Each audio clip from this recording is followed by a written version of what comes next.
Suicide Squad kill Rocksteady. The Justice League.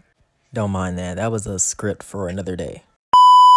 What is going on, everybody, and welcome on back to another video on the Gameplays channel, on the DZ channel, whatever you want to call it. Today, though, I'm here to discuss a not so open-ish topic, and I don't know how many people that actually watch my content are actually fans of the Arkham universe or just superhero games in general.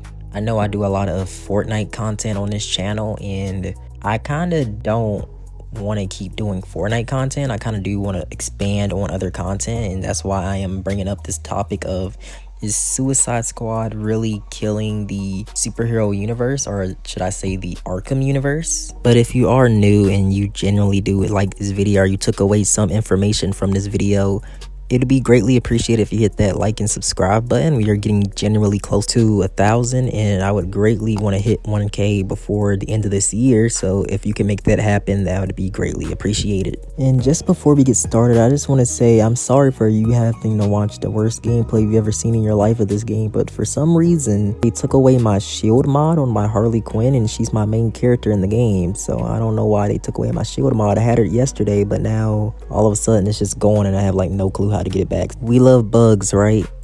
Let's get started straight onto the video.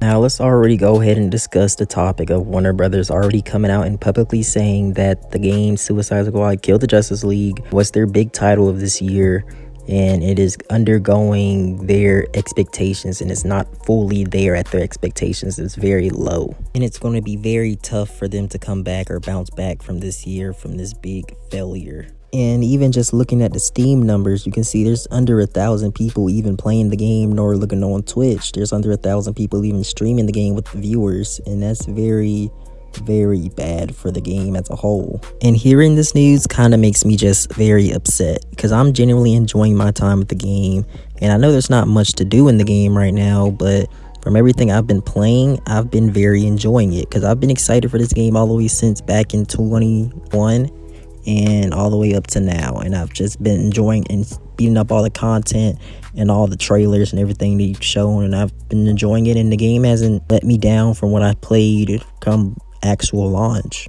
And I think a majority of this reason has to do with a lot of the bugs in the game. I mean, I know they have done approximately 2 patches post-launch to try to fix the bugs, but even then it's just a lot of bugs. Like even a bug I showed you at the beginning of the video where I lost my shield spot, that's going to be an annoying bug that a lot of people probably have gotten, and probably unmotivated them to want to keep playing if they don't have a key part of the game to keep them from playing. There's even a bug where you legit can't even get on the game, like legit. You're just stuck on the signing in the WB services, or you're stuck trying to load into Metropolis. It's insane to me how buggy this game is, but you can't really blame it. It's a live service game. There's no other live service game that's launched that hasn't had bugs or problems in it. It's just how the cycle of gaming and just live service goes as a whole.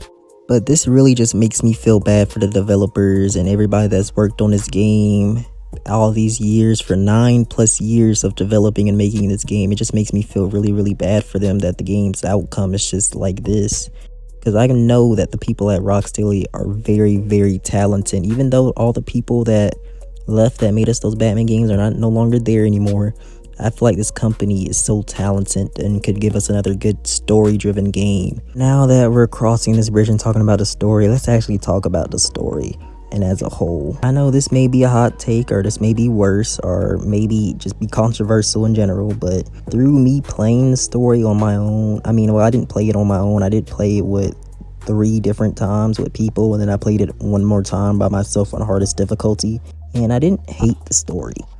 Like, the story never was like, oh, I hate this part, I want to get out this part is annoying, it's atrocious, let me just skip this level. Like, I was never like that with the story at all.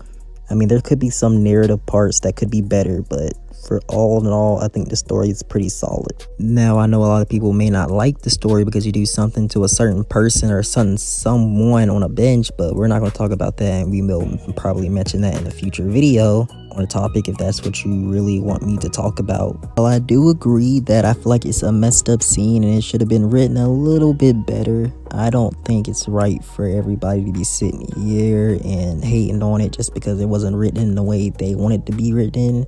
I feel like we should just respect their decision in doing it the way they did it, and maybe, hey, there's post-launch stuff coming out. Maybe that might change it. Maybe that might change some aspects to it, and hey, we still don't know the full story. But with the game flopping and all that, it kind of makes me unconsider that we're probably going to get after a season 4, but I hope a miracle happens and something just sparks and they gives us that.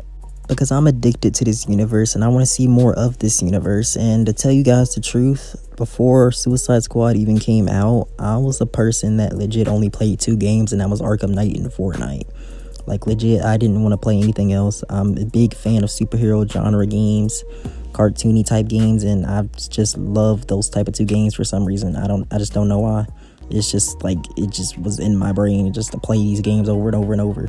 Funny and off topic, but I legit mained Red Hood and Arkham Knight just to prepare for this game because felt like it was just gonna be a funny thing because he uses guns and we're using guns to, you know, kill and shoot everybody. I thought it would just be funny to do. I want to ask the audience a very serious question. Do you really think that this game can really be savaged? In my opinion, I think they can do a little bit of fixing, a little bit of tweaking if they plan their DLC and past launch content right. Because the reason why there's not a lot of people playing the game is because there's just nothing to do after you beat the story. I mean, sure, you can go grind and get guns, but let's be honest, other than crazy people like me, who's actually going to sit here and grind for a gun and try to get other type of armor and accessories for their character, other than maybe a grinder? But like once they add more mission types and just to say instead of the same 3 competitive and repetitive missions over and over and over, you'll probably get more people in the game. More people will want to try out the game, and it'll just be a fun time for everybody, because I would hate to see this game get shut down in a year after it launches. That would just be very, very insane and sad, because I feel like a lot of people didn't give this game a try, and maybe when they add more content, more people will come in and flow and maybe give the game a chance. But I don't know. Let me know y'all thoughts down below. It's been DZ here, and like I said, I'm very close to 1,000 subscribers. That would greatly be appreciated if y'all would want to hit that subscribe button, help me out. And I've been DZ, and I'll see y'all in the next video. Peace out, take care, and happy gaming.